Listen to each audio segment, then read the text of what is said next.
I guess slightly related point, but even a bit of a detour here is this event that took place in the US. Was it last month? Yeah, in September, I think, when Charlie Kirk got assassinated. And I just want to say before we, as I mentioned before we started recording, I would hate to just make this like, oh, let's just do a political commentary on whatever that took place in American politics. But I felt was one of those events that kind of shook the world, and we're so discovering, or we're figuring out what the after effects or the aftermath is. Um, and the broader question I have more is pertaining to political violence, Daniel, and how, I mean, okay, the philosophy of violence can be a book of its own for sure, but just as comrades, as Marxists, how should we relate to this notion of violence? And in your view, how do we engage with when an event like this takes place, which for sure will happen again? It's just part of the world we live in. As comrades, as Marxists, how should we engage with such events of real, extreme and very, very brutal political violence? And again, I completely, with all the caveats that compared to what we're seeing, genocides, all of that, Gaza, just this particular event. I'm curious to hear your thoughts on this and what kind of reflections you've done on what took place.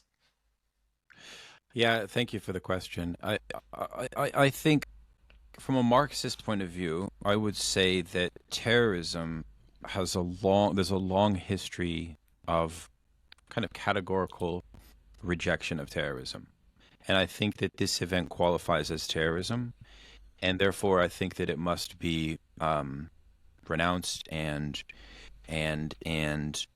never celebrated. I think that to celebrate an event like this represents what I would call, Rahul, kind of an anti-politics, and I would sort of qualify this notion of anti-politics as the all too easy or immediate relationship to what qualifies as political, as a kind of based on a logic of immediacy, right? So in a way, this is exactly what the status quo wanted the event to elicit. The status quo wanted for this event to stoke up the worst parts of our nature. It wanted us to act in a way which would be very polarized. Either we are for it or we are against it. I think without question, we must be against it. Even if the killer, so-called Tyler Robinson, is motivated by the ideological constellation that we're told he's motivated by, which is kind of subcultural leftism, I think as Marxists, we obviously need to reject this. In other words, that's not the basis by which ideologically we make excuses or feel bad for him or have solidarity with him or anything like that. But let me be very clear that I don't think that we have enough information objectively that's provable, that is concrete regarding the fact as to whether this was actually an ideologically motivated crime, precisely because there's so much conflicting data coming out about it and information. We need to wait for the case to appear in court and to see how that plays out. I think one of the things that's clear, though, is that there are certainly actors interested in kind of fomenting this event as a sort of a means to push and prod into existing political divisions, to exploit them, to exaggerate them, to make them more hyperbolic. And I would say that what that represents from a kind of Marxist point of view is something we don't want to participate in. That would be the submission to this kind of bourgeois anti-politics. Because I think one of the things that's very clear is that the two bourgeois parties in the United States, but these are replicated elsewhere across the West, and to some extent globally, are in a fundamental crisis, almost like a decadence, a crisis of their values, a crisis of their legitimacy, So in that context, the more chaos that is kicked up, the more they actually paradoxically benefit from that chaos. So on that basis, we are legitimizing the status quo when we unthinkingly accept these frameworks that presume that the killer was motivated by this ideology, etc. I think on the other hand, if you were to say who was Charlie Kirk and to what extent was he a far right-wing figure or not, I think this is very interesting. I think to some extent he's a reflection of the norms of the Trump coalition at this moment. He was hugely catalytic to bringing out the young, youth vote for Trump, probably the most important figure in that regard. And I think as such, what I find most interesting about him is that if you look at his discourse, what subtends it is actually a kind of quasi-materialist argument. The fact that Kirk never went to college, but made a reputation of being known for debating college students, and that he always spoke continuously of how his generation is indebted and that they're facing these economic setbacks. Of course, his prescriptions for all of that, I think, are wrong. But the fact that he actually had that means that the left could have seized the basis, the foundation of a lot of his ideas and rerouted them. And so that was actually one of the things I wanted to say, which is I felt that he's a figure who's worth engaging. He's a figure who's worth engaging, even though a lot of his stuff was meant to create kind of clickbait, these kind of ludicrous debates with people that would be kind of pitched at some kind of like jubilee, spectacle, very culture war based, etc. But there are people on the left who have debated Kirk. I would even say Brianna Joy Green, I think it is, the former staffer Bernie Sanders, Ben Burgess, a few others, who have kind of debated him and brought out his weaker points and his contradictions and pointed to the fact that your solutions economically are inadequate. Okay? So it's a shame that he's killed. It was a shame that this happened.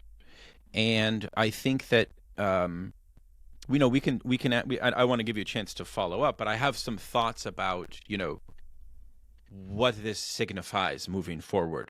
But they're very notional at this point. No, I mean, I really couldn't have put it any better myself. I mean, the reason I was, in a way, a bit even hesitant to bring it up, because obviously it's a very sensitive issue. And it's, it's murder, it's a person's life.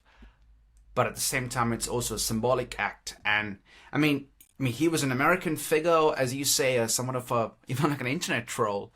But like even here in Australia, and Australians are way more apolitical compared to the Americans. Like people here rarely talk about politics, which just for me is somewhat of a good thing, but also there are issues with that too. But there were just people you wouldn't expect at all to talk about politics, attending like a memorial, like a vigil kind of thing that they had in Melbourne. And there was like the Turning Point Australia had like this memorial for Charlie Kirk, and it was this moment everyone was talking about it, and I was like, wow, this event has gotten a lot of people interested in politics again. And for me, and perhaps one could say this is a bit of like a tactic or a strategy I used, but it was unconscious, with friends of mine, with mates of mine who aren't Marxists, who aren't even leftists for that matter. A lot of them are, you could just say, like, I don't know, center right maybe. And I started discussing kind of the philosophy of violence. I recommended Zizek's book on violence, about subjective violence and objective violence, and look what it means to live in a society we live in. And in fact, that point you made about how we react to such an event is it's sort of the bourgeois parties or the status quo. They can really exploit our reaction to make sure that things remain the way they are, because they are in this sort of decadence at the moment. And I don't know. I think you're right. I think it is very notional, and we shall see what unfolds forward. To put it a very cliche way. I would say regarding so a couple points. I think the Yeah, I violence said a lot point. there. Sorry. Yeah. No. The violence point is quite interesting because I would suggest that, in a way, uh, what the genocide in Gaza has permitted is a desensitization to extreme acts of violence, and it's sort of therefore set the stage for this event having some, not to mention the, these acts of mass shooter events, which are really, I think, best understood as these sort of acting out events of psychopathological violence, which reflects the same kind of social decay, social breakdown, the total loss of social trust and any kind of optimism for the future for young people. So in this spirit, uh, this event, which again we don't even know if it is directly political vis-a-vis the shooter's motivations with whatever subculture leftist ideology he may be motivated by. That's all up for dispute. So there's also this question about the role of state agencies in fomenting this, which we don't even want to speculate. We can speculate if you wish, but it's just totally up in the air. And I think, again, it goes back to the opportunism of violence, right? This idea of violence, and even the distinction between subjective and structural violence that you indicated a moment ago, is almost now blurring when we have these moments of the mass shooter phenomenon or these suicidal acts. Why? Because structural violence is that kind of violence which is built into the system and normalized as such. It's kind of metabolized. It's expected, right? So, for example, the opioid overdose crisis is largely a class issue. It's largely driven by unemployment. It's largely driven by despair. It's largely driven by the evacuation of opportunity in certain regions, right? But because it is so vast of a social phenomenon, we can't see its causality through the lens of capitalism, exactly, even though that is how it's caused. So that would be like structural violence. Now, with these mass shooter phenomenons, they are one-off events that have this spectacle quality. They get news, and they become almost like, in some cases, strange, like anti-heroes. Like, this is what I mean by terrorism. Like a left that celebrates Tyler Robinson, even though most people are not doing that, it was very marginal, or a left that celebrates even Luigi Mangione, the guy that killed the healthcare CEO. I think this is not an advisable direction. This is almost like Joker politics, the Joaquin Phoenix Joker, where it's like this horizon of nihilism, right? Whereby no sort of like positive social vision is permitted to be concocted because the bourgeois parties have prevented socialism. The consequence of that will be the rise of these types of acts of nihilistic despair. So there has to be a tacit recognition that the politics of despair, it must be rejected. It must be seen completely as, a reality, but it can never be affirmed. It can never be affirmed as a horizon, because to affirm it is a full capitulation to the status quo. And I would even say that the status quo would prefer that revolutionaries and socialists just accept that. Accept this weird, perverse, violent act as what defines you. Which is why after the Luigi Mangione assassination of the healthcare CEO, CNN started to bring on young people that were in favor of Mangione to interview them, precisely to delegitimize the left. Because the centrist party has an interest in delegitimizing the left. They want the left to be a subculture. They want the left to be marginal. They want the left to be at the whims of private elite universities.